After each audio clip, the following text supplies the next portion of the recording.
Magandang umaga po. Today is Tuesday, September 12, 2017.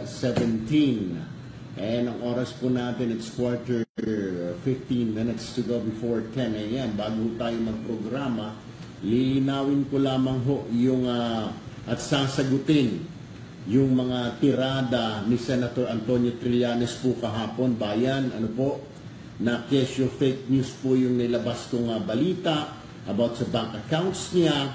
Ididemanda niya po ako, si Mocha Uson, etc. etc. Sinasabi niya, dismayado siya, kaya magdidemanda siya ng libel dahil walang katotohanan yung naibalita ho natin. Well, ganito lang ho yan, bayan. Ito po, ako po yung magla-live, bago po yung programa ko mamaya, dahil sasabihin ko na ho diretso, sasagutin ko na ho rito punto por punto. Marami po nagtatawag ho sa akin ng media, ito na rin po yung official statement ko ho bilang sagot doon sa sinasabi ni Senador Antonio Trillanes. Sasagutin ko po punto por punto ang lahat ng ngaw-ngaw niya kahapon. Alright. Hindi ko kasi napanood, but then again, I reviewed it this morning at marami po nagsabi sa akin on what really happened yesterday. Hindi ko naman ho kasi pinapakinggan ho Pag nag-press con ho yan, alam niyo naman ho yung tao na yan, sanay na sanay magpa-press con. Dal-dal ng dal-dal, ngak-ngak ng ngak-ngak. Calling ika nga, fast talker. Alam niyo ho sa English yung sa Tagalog yung fast talker. Matindi ang bibig, Ika nga, talagang magaling, mabubola ka. Dapat ito kay Senator Antonio Trillanes, hindi naging senador, dahil bolero naman, dapat ho ito iba ang profesyon niya. Siguro maganda nagtinda na lamang siya. Nevertheless, ganito po, sinasabi po ng senador kahapon, ng senador na yan, fake news daw na may yung balita ko na may fake, na may bank accounts sa abroad, na may offshore accounts. Senador Trillanes naman, sir, alam niyo ho hindi ho lahat na nakikinig sa inyo is tanga. Hindi po lahat ng audience niyo is bobo. Marahil meron pong ilang stupido, tanga at bobo na naniniwala pa sa inyo. Ganito lang ho yan, sir. Bayan, kayo rin ho testigo. Meron na ba dito sa ating bayan na government official na umamin na may offshore account siya, na may bank account siya sa abroad? Sige nga, meron na po ba? Wala pa ho, di ho ba? Wala pang government official na umamin na may bank accounts abroad. Unless i-expose ng media ito, doon pa lang nagkakaalaman. Or kung iimbestigahan na yung opisyal na yon ng Senado at Kongreso, doon pa lamang natin nalalaman na may offshore accounts yung hinayupak na opisyal na yon. Alright? So, doon sa sinasabi mong fake news, gawa-gawa, wala akong bank accounts. Sir, patunayan mo yan sa korte. It's not for me to prove that. It is you na dapat mag-prove dyan. Alright? Sabi mo, ididemanda mo ako ng libel. Well, go ahead, Mr. Trillanes. Right ho ninyo yan and everybody's right. Kung hindi nyo po gusto yung balita sa inyo, you can sue any media entity or personality if you believe na yung balita is wrong. Kaya nga po, karapatan mo yan, so go ahead, magsampa ka ng libel kahit saang korte pa dito sa Pilipinas. And let the court decide who is telling the truth. Ako ba nagsasabi ng totoo o ikaw? Sir, hayaan ho natin ang korte, hindi yung ikaw magngangaw. Sanay ho kasi ikaw Dapat alam niyo ho, mayroon ha akong trabaho para sa inyo. Once you're done being a senator sa 2019, pwede kang PR, sir. Magaling yung talkies magaling yung bunganga mo Nakaka-persuade ka ng mga kababayan natin Or sir, isa pa, maganda, total, bata-bata ka pa naman, 50 mahigit ka. Mag-aral ka ng abogasiya, ng lawyer. Ang galing mo, boss. Magaling kang abogado, magaling kang mag-talkies, Baka talagang, pag ikaw ang abogado, kahit na talagang guilty yung mama, baka absuelto. Kung ikaw ang abogado, sir. Napakagaling mo, boss, pagdating mo sa ganun So, ayan ang nasagot natin. Fake news. Okay, sinasabi mong naglabas ka mo ng fake news, dismayado ka. Sus Mariose, bakit hindi mo tingnan ang sarili mo, Senator Trillanes? Sabi nga ho tingin ko ho kung ako naglalabas ng fake news, o kung sa tingin ninyo, anong tawag ho sa'yo? Ang tawag sa'yo, ikaw yung ama ng fake news, ha? The father of all fake news. Bakit kanyo? Sir, rewind tayo nung halalan, alright? Sinabi mo ang Mr. Rodrigo Roa Duterte ay may bilyon-bilyong account sa BPI. Alright? Ano sabi ng BPI? Wala. Mismo ang BPI na nagsabi, walang bilyon na account si Rodrigo Roa Duterte. Alright, ito pa ang sabi mo, isa yan. Sabi mo, pag hindi ko napatunayan yan, mga kababayan, magre-resign ako bilang senador. Sir, bakit nariyan ka pa sa Senado? Hindi mo napatunayan, hindi ba sabi ng BPI, walang bilyon na account ang Rodrigo Roa Duterte? Di ba? Sabi mo magre-resign ka? O hindi mo napatunayan dahil inamin na mismo ng BPI. Bakit nariyan ka pa? Senator Antonio Trillanes? Ano hong ibig sabihin niya, sir?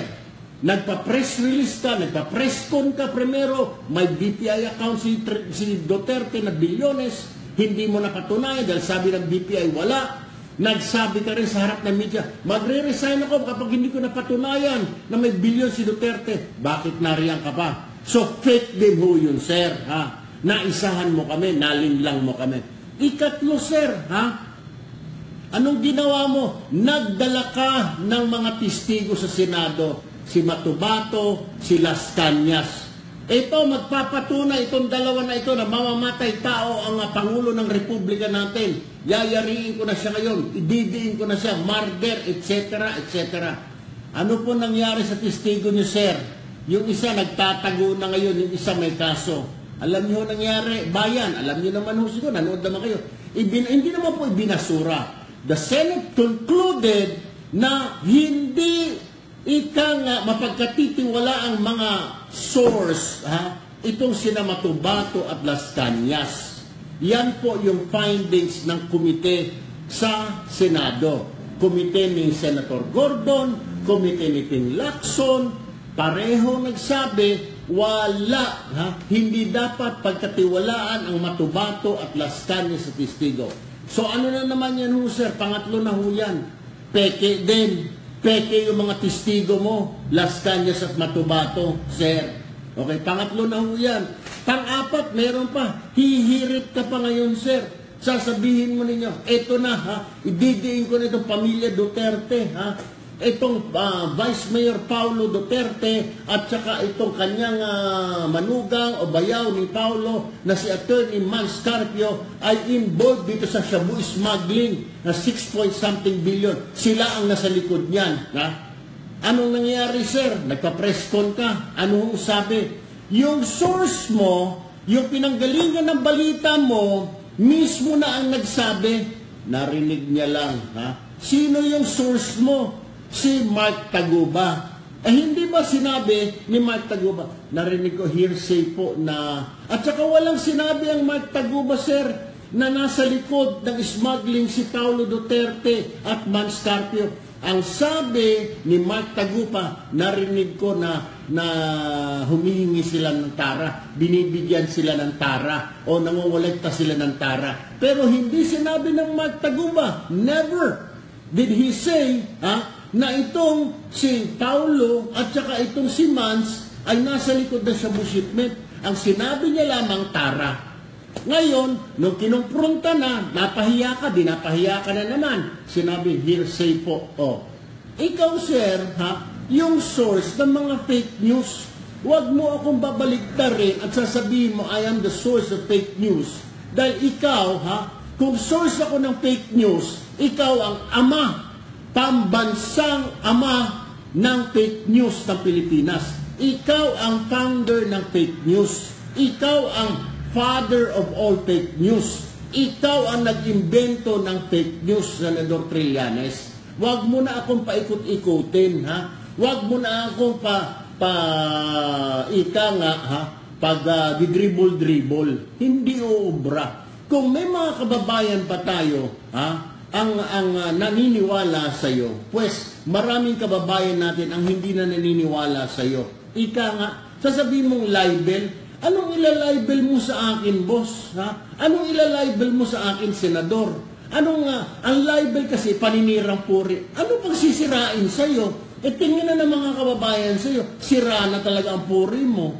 Alright? Yung credibility mo in question. Bakit? Ayun nga, nabanggit ko, di ba? Ilan ba yung mga pinagsasabi mo, mga pinipreskon mo? May bilyones ang Duterte. Mismo ang bangko na ang nagsabi, wala. Dinapahiya ka.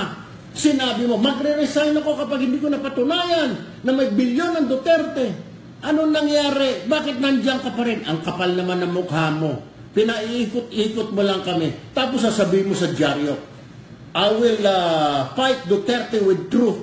Ulul, utot mong blue. Anong fight Duterte with the truth? Anong truth yan? Sinabi mo bilyon, hindi, bangko na nagsabi, walang bilyon. Sinabi mo na magre-resign ka kapag hindi mo napatunayan, ba't nanriyan ka pa? So sinungaling ka. Sino sinungaling sa atin? Okay. Pangatlo, nagdala ka ng mga testigo na sabi mo, didiin kay Duterte sa mga kaso ng patayan sa Davao, etc. Matubato, Las Cañas. Naknamputsa naman. Nasaan na si Las Cañas? Ay, hindi ba nagtatago ngayon sa Singapore, sir? Si Matubato nasaan? Hindi ba pinakinggan ng Senado sa kalokohan mo? Nagsayang ang punyema sa Senado ng oras para mapakinggan lang yung allegation mo, yung claim mo na ang Pangulo mamamatay tao. The Senate listened. The people watch. Sinayang mong oras ng punyema sa Senado. Sinayang mong oras ng punyema sa taong bayan. Sinayang mo yung oras namin para i-prove ang ano-ano. Wala, di ba? Wala ka namang na-prove. Ang sabi ng komite ni Gordon, Senator Gordon at Senator Lacson, hindi mapagkatiwalaan yung source na bit-bit mo. Ewan ko kung saan mo nakuha yung mga lekat na yan. Di ba tatlong fake news na yan? Pang-apat, ito bago lang, di ba? Baka nakalimutan mo na, ikaw naman. Sinabi mo, nasa likod sina Paulo at saka Mansa shabu smuggling na yan. Wala naman ang source mo si Mark Taguba. Ang sabi lang ni Taguba, Senador, baka bingi ka na, ulitin ko, tara. Sinabi ni ganito, sinabi sa akin, nasabi ni ganito, na para kay Paulo, para kay Mans Carpio. Sus Mariosep, binawi ng testigo mo, ang sabi ng testigo mo, hindi, wala po ako sinabi, ang sabi ko lamang po, narinig ko.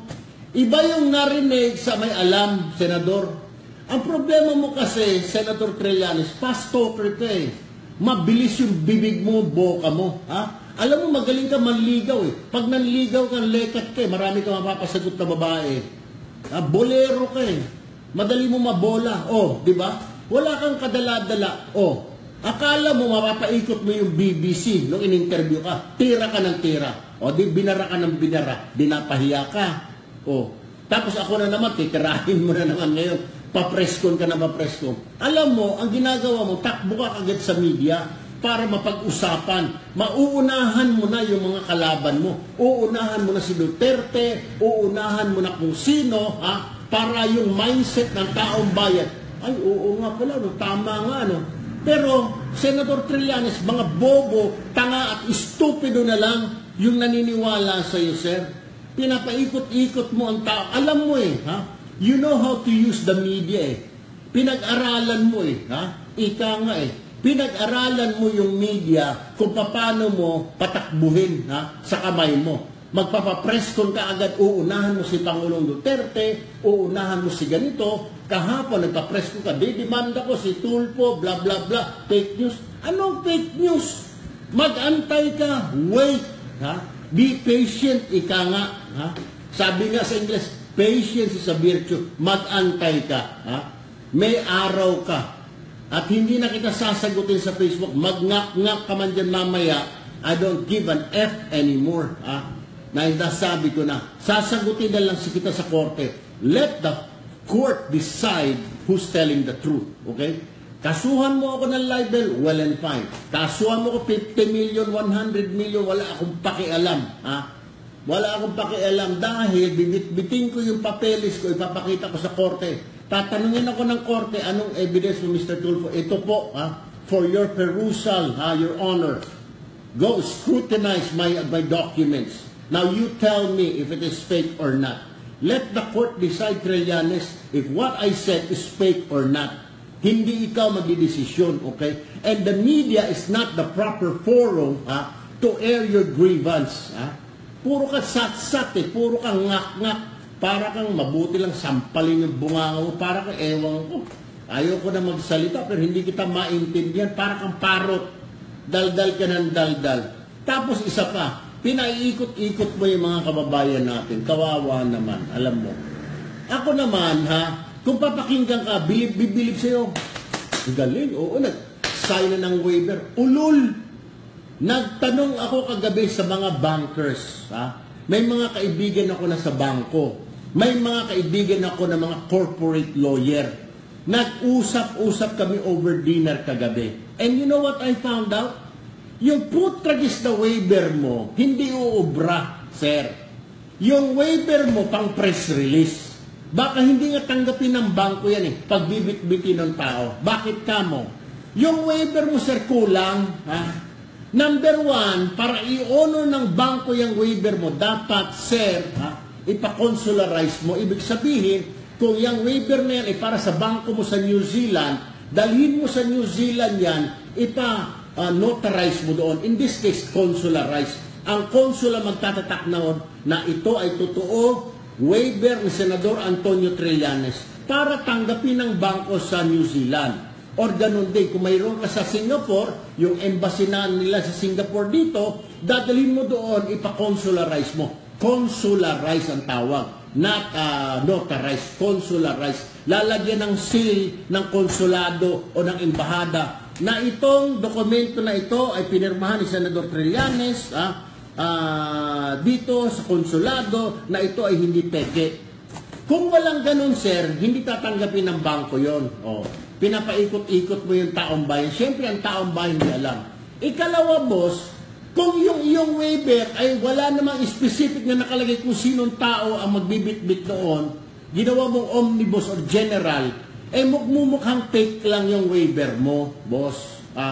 Pangalawa ho yun. Dapat specific. The Department of Justice or the National Bureau of Investigation are hereby authorized the NBI. I hereby authorize the Philippine AMLAC. I hereby authorize kung sino man dyan. Sir, kung sasabihin mo lang this waiver is blah blah blah for investigation, hindi yung tatanggapin, sir.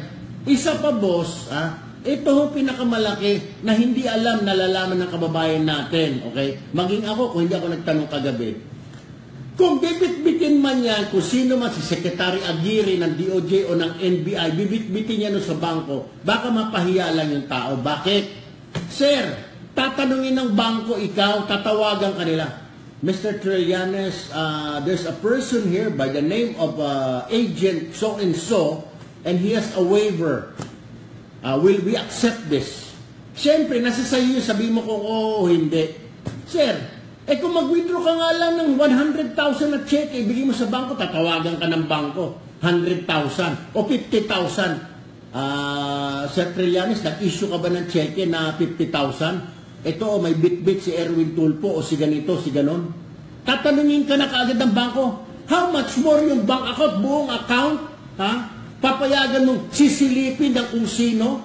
Hindi papayagan bangko, Mr. Trillanes. Kailangan may clearance muna sa'yo. Pinaikot-ikot mo naman. Akala mo siguro, wala akong kaibigan ng mga bankero sa abroad. Ikaw talaga. Kaya mong paikot-ikutin ang sambayanan. Huwag na. Don't, You can't, Magaling ka magsalita. Magaling ka, fast talker ka, titirahin mo ka agad, May pangpaseryoso-seryoso ka pa.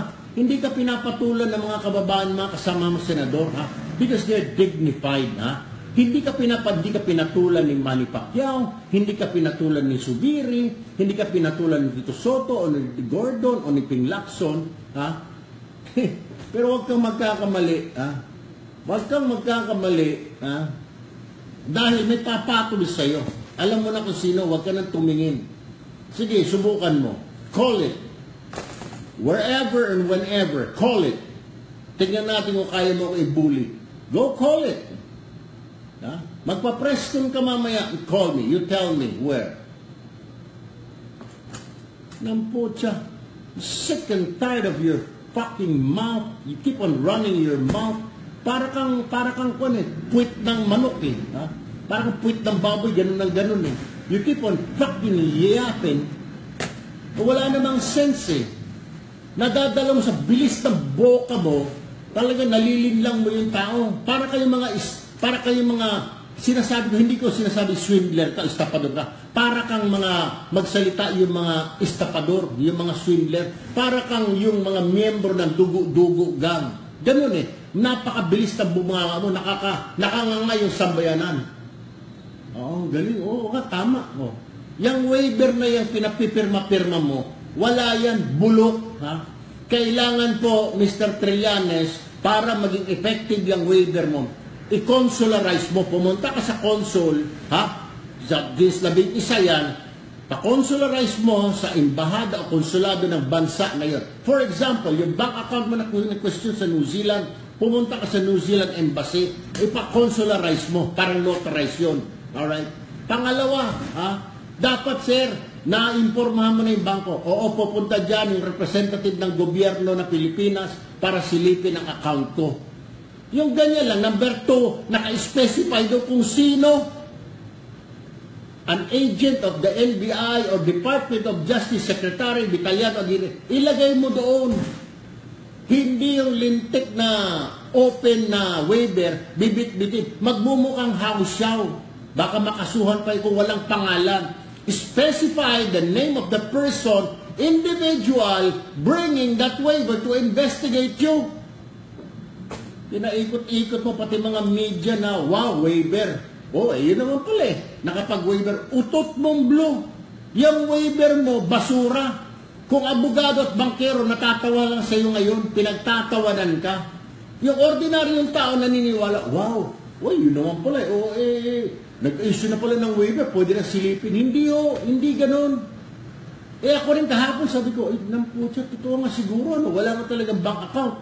But then again, when I talked to lawyers and bankers last night, they were telling me, hindi rin, Mr. Tulfo eh. Marami pang kulang yung waiver niya. Kailangan may notarized ng Senado, ng Kongreso, ay ng embahada. Consularized. Otherwise, hindi tatanggapin. Hindi official document yun. Hindi tatanggapin ng bangko. Oh. Number 2, kailangan mo ilagay doon kung sino yung may bit-bit. Ha? Hindi yung pwedeng ipapasa-pasa lang ito. Waiver ni Trillanes. O, punta ka nga doon, Mang Kepweng. O, ikaw, Mang Tonyo. Ha? O, ikaw, Tukmul. Punta ka nga doon. Hindi.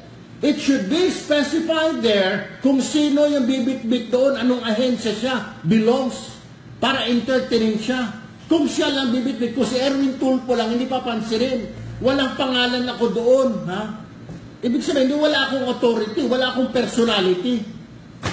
Pangatlo, kailangan timbrihan mo pa yung bangko mo. Tatawagan ka nila, tatawagan. Na nga yung sample ko kanina eh. Sumulat ka lang ng 50,000 pesos na cheque dito sa atin eh. Tatawagan ka ng bangko. Sir, nag-issue ka ba ng 50,000? Meron pong mama dito. Pinagpapakas ng cheque mo, 50,000. Kung yun lang 50,000 pesos, tinatanong na, how much more itong goddamn ng mga bangko sa abroad? Sisilipin yung account mo. Foreign account pa. Ikaw naman, pinaikot-ikot mo na naman kami. Pag hindi mo alam, wala kang alam, maniniwala sa'yo. Akala mo siguro hanggang doon lang. Nagtanong ako. I asked with bankers. I asked some friends who are lawyers, corporate lawyers, and they're all saying, kulang yung waiver. Hindi uubra. Yung waiver mo, pang press release lang. Yung inawagay-wagay. Ito, pumirma na ako ng waiver. Mr. President, pumirma ka na. By the way, may waiver na ginawa si Duterte na una pa sa'yo. Tirada mo naman pa, ikot-ikutin mo pa kayo. Fake news. Magdedemanda, demanda mo. Ikarapatan mo naman niya, you have the fucking right to sue me. Now, I will go to the court and bring my documents and tell the court, Your Honor, these are my documents. Okay? Hindi sa harap ng media, hindi para sa harap ng sambayanan. Then kung gusto mo, let's slug it out in front of the court. No, not literally slug it out. Ibig sabihin, magdiskusyon tayo, maglabanan tayo, abogado mo, abogado ko, then we present our pieces of evidence, documents. Hindi yung ngaw-ngaw ka ng ngaw, uunahan mo ako, fake news. Oy, sasabihin mo fake news si Tulfo. Bull! Ikaw yun eh. Nakailang fake news ka na ba? Ha? May bilyon ng Pangulong Duterte. Magre-resign ako pag hindi ko napatunayan. Ano pa? Ano pa yung sinasabi mong lintik na Las Cañas, Matubato? Ito na. Ito na ang magpapabagsak sa Administrasyong Duterte. Nasaan yung mga kubag ng mga bata mo? Oh, involved itong dalawa sa smuggling. Sabi ng source mo. Wala akong sinabing ganun. Sinabi ko lang, sir, narinig ko, nasa tara sila. Pero wala po akong sinabi na sila yung nasa likod ng smuggling na yan. O kita mo, na sino ang nagpapakalat ng fake news? Alam mo, sir, ayaw ko man sabihin, pero you, Mr. Trillanes, is the source of all fake news. You are the father of the fake news in this country. Kaya huwag ka magsasalita-salita. Bago ka magsalita, magngaw-ngaw, tignan mo muna ang sarili mo sa salamin. Ha? Huwag yung tira ka ng tira. Gusto mong sumikat at the expense of others. Porket pababa ka na. Sus Maria Joseph. Alam mo, sir, makikilala ka pagbaba mo ng Senado. Ikaw, makikilala ka dahil infamous ka. Hindi ka famous. Infamous. Ha? Ibig sabihin, terrible. Oh. Sisikat ka dahil kinabumuhian ka ng taong bayan. Sir, alam mo, maglakad, wag mo subukan maglakad na wala kang bodyguard. Dahil mangyayari, may babatok sa'yo dyan. O baka mamaya, magrikuhan ka na lang dyan. Promise. Try. Don't try it. Maglakad ka dyan, na walang bodyguard. Sibukan mo. Pumunta ka ng mall. Baka may bumatok sa'yo, may sumipa sa'yo. Worst comes to worst, baka may saksakin ka na ng ice pick dyan. Sa galit ng taong bayan, daldal ka kasi ng daldal eh. Wala nang control. I'm sure, ako, I won't be surprised anymore bayan. Pag mamaya-maya, mag-press ko rin naman si Trillanes, sasagutin niya ito. Hindi ko na po sasagutin. Let the court decide. You go ahead, you said na ilalibel mo ko, go fucking go to the court. Go sue me. 100 million, 1 billion, no problem. Tignan natin. I'm not afraid. Bakit? Marami na ako, sir, libel. Ha? Sa 49, pang 49 na po ito, 48 po yung 47 po yung na-dismiss. Ha? Without probable cause. Sa fiscal pa lang na-dismiss na yung kalahati. Yung kalahati na sa korte. Nung hiningi na ng judge yung ebidensya, pinakita ko, ito po yung aking ebidensya. O di na-dismiss. Kumbaga sa boxing, sir, naka 48 na laban na ako, 47 ang knockout. Isa ang draw. Dadagdag mo pa itong isa, di 49 na ito. Tira ka ng tira kasi bunganga mo eh, parang, I don't want to say it anymore. Parang, alam mo, puwet ng baboy na. Tingnan mo, hipan mo yung puwet ng baboy, gumaganon-ganon, no? Ganon ka eh. Tumigil ka na nga, nakakahiya eh. Daig mo pa yung, ewan ko, parang hindi ko na maintindihan. How to call you, ha? Baka may ma-offend na mga tao if I call you names. Pero, no, hindi uubra. It ain't gonna work. Yung libel mo, yung sinasabi ng fake news, look at yourself. Fake news? Ikaw! You are the father of all fake news in this country, Mr. Trillanes. Tandaan mo yan. And I will not back down. Hindi kita atrasan, boss. Ha? Eh, kung sanay ka ibuli-buli, ha? Eh, simangot-simangotan sila Senator Gordon, Ping Lacson, Manny Pacquiao, Mick Zubiri, ha? Eh, ayaw ka nilang patulan dahil ayaw naman nila maging matbabansag sa parliamentary. Ako kaya, boss, try me. Call me. Tawagan mo ako para magpa-press con ka mamaya. You call the place, you call the time, you call the date. I'll be there, promise. Well, bayan, yan lang masasabi ko, ha? Abay, maraming salamat po sa walang sawang pagtutok po ninyo sa atin. I really appreciate it. Mamaya po, pag-uusapan ho natin itong issue na ito na pinagngangaw ni Trillanes. We will be asking some legal experts. We will be asking bankers tungkol po sa waiver na yan para malaman ho ninyo. Hindi yung maniniwala kagad kayo sasabihin ng taong yan, ng isa dyan, na puro fake news naman na sinasabi. Pinaiikot-ikot lang ho kayo, namamanayan. Mamaya ho, may mga bankers tayo na magsasabi tungkol doon sa kanyang waiver, mga abogado ho tayo. Mamaya ho yan sa 738 MHz Radyo Pilipinas. Well, anyway, bayan, ako maraming salamat po for watching, for tuning in. I really appreciate it. Ako ho ay pansamantalang papaalam na muna. Kita-kita po tayo mamaya sa Radyo Pilipinas 738 MHz. Ako po si Erwin Tulfo, nag-iiwan sa inyo ng isang magandang umaga, bayan. Thank you.